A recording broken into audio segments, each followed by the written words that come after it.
যে খবরের দিকে নজর রাখবো, খানাকুলে ভুয়ো এজেন্ট বসানোকে কেন্দ্র করে উত্তেজনা। রাজহাটি 1 নম্বর পঞ্চায়েতের রামচন্দ্রপুরের 147 নম্বর বুথের ঘটনা এবং বুথের সামনেই আইএসএফ তৃণমূল হাতাহাতি দেখাচ্ছে আপনাদের সেই ছবি। আইএসএফ তৃণমূল হাতাহাতি, তৃণমূলের বিরুদ্ধে ভুয়ো এজেন্ট বসানোর অভিযোগ। আইএসএফ তৃণমূল হাতাহাতি দেখতে পাচ্ছেন সেই ছবি, রীতিমতো হাতাহাতি চলছে আইএসএফ এবং তৃণমূলের কর্মী সমর্থকদের মধ্যে। বেশ কিছু জায়গা থেকে ইতিমধ্যেই বিক্ষিপ্ত অশান্তির খবর আসতে শুরু করেছে। আইএসএফ এবং তৃণমূল কর্মী সমর্থকদের মধ্যে হাতাহাতি, ভুয়ো এজেন্ট বসানোর অভিযোগ।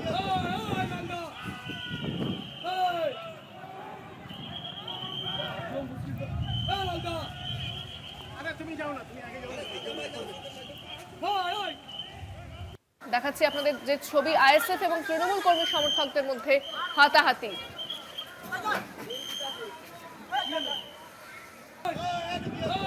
ফোনে রয়েছে প্রতিনিধি দীপাঞ্জন রায়। দীপাঞ্জন, কি অভিযোগ উঠে আসছে এবং কি পরিস্থিতি?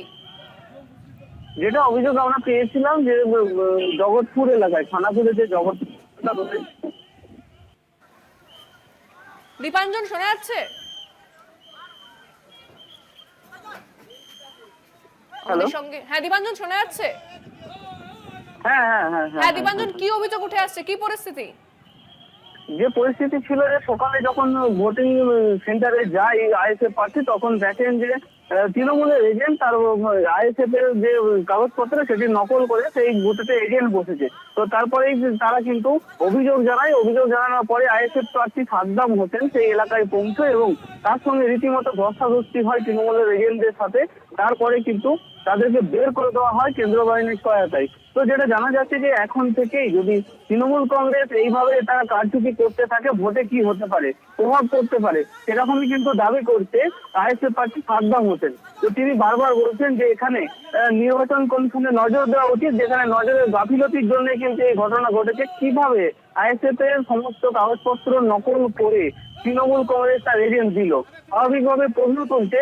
কিন্তু নির্বাচন কমিশনে তিনি অভিযোগ জানাবেন বলেছেন। ইতিমধ্যেই কিন্তু সেই এলাকায় পুলিশ মোতায়েন হয়েছে এবং এইভাবে হাতাহাতি চলছে, কেন্দ্রীয় বাহিনী সেখানে কি পর্যাপ্ত ছিল না, কি জানতে পারছো?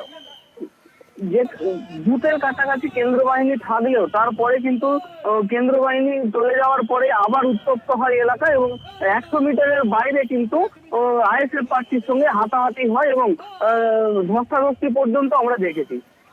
ধন্যবাদ দীপাঞ্জন। কথা বললাম প্রতিনিধি দীপাঞ্জন রায়ের সঙ্গে। ভুয়ো এজেন্টকে বসানোকে কেন্দ্র করে খানাকুলে এই উত্তেজনা, যেখানে আইএসএফ এবং তৃণমূল কর্মী সমর্থকদের মধ্যে হাতাহাতি।